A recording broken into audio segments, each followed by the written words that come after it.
আসসালামু আলাইকুম ওয়া রাহমাতুল্লাহি ওয়া বারাকাতুহু। সম্মানিত দিনী ভাই বোন, সবাইকে আন্তরিকভাবে মোবারকবাদ, সালাম, শ্রদ্ধা, ভালোবাসা। আজকের বক্তব্যের বিষয় হলো, আজকে রোগীদের নিয়ে আমরা যাই ব্যাঙ্গালোর, ফেরত সব জায়গায় যাই, আর ক্যান্সার রোগী হয়ে যায়, আর ব্যাঙ্গালোরতে তাড়িয়ে দেয় যে আর বাঁচবে না, যতদিন বাঁচে খাইয়ে দেন, বাড়ি নিয়ে চলে যান। ঠিক তেমনই আমার কাছে একটা রোগী এসেছিল। আমার কোনো হাত নেই, আমার কোনো আমল নেই, আমি একদম নিরীহ তুচ্ছ মানুষ, আমার কোনো আমলের যোগ্য আমি নেই, আমি নখের কোণ নই, কিন্তু আল্লাহর কোরআন হলো শ্রেষ্ঠ। আল্লাহর কোরআন কোনোদিন মিথ্যা কথা বলতে পারে না, বুঝতে পারছেন? এবার আমার একটা হুজুর, তিনি একজনকে ফোঁক দিয়েছিলেন একটা দোয়ার মাধ্যমে, দোয়াটা শিখিয়ে দিয়েছিলেন। পাকস্থলীতে ক্যান্সার ছিল, কলকাতা থেকে ফেরত দিয়েছেন। তিনি তারপর পরে ফোন করেছেন, কেমন আছেন? সুস্থ। আর আমার কাছে যে রুগীটা এসেছিল, রুগীটা আসার পরে রুগীটার আমি আপনাদেরকে রেকর্ডিং শোনাবো, মোবাইলের মধ্যে আছে, আমি রেকর্ডিং করে দিয়েছি। বলছে, শোনো, ডাক্তার বলেছে এর ওপর আমার আর ওষুধ নাই, আমার ওষুধ এর উপর আর নাই, আপনি বাড়ি নিয়ে যান, আমি আর কিছুই পারবো না, যান, নিয়ে চলে যান। কিন্তু আল্লাহর কোরআনুল কারীম হলো সব থেকে বড়।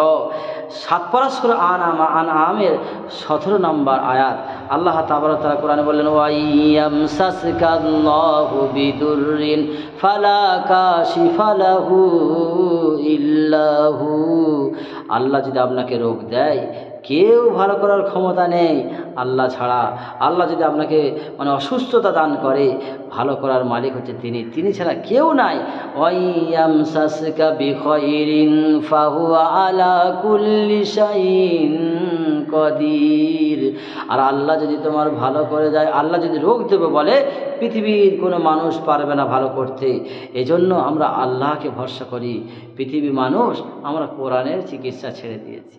আমার নবী বলেছেন, সকালবেলা খালি পেটে উঠে যদি মধু খাই, 3 দিন, মাসে 3 দিন চেটে চেটে, তার কোনো দিন বড় ধরনের রোগ হবে না।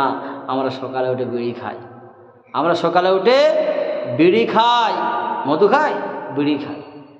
এজন্য আমরা প্রত্যেকে দোয়াটা মুখস্থ রাখবো, ফুঁক দেবো, দোয়াটা পরে গায়ে ফুঁক দেবো, পানিতে পরে খাবো।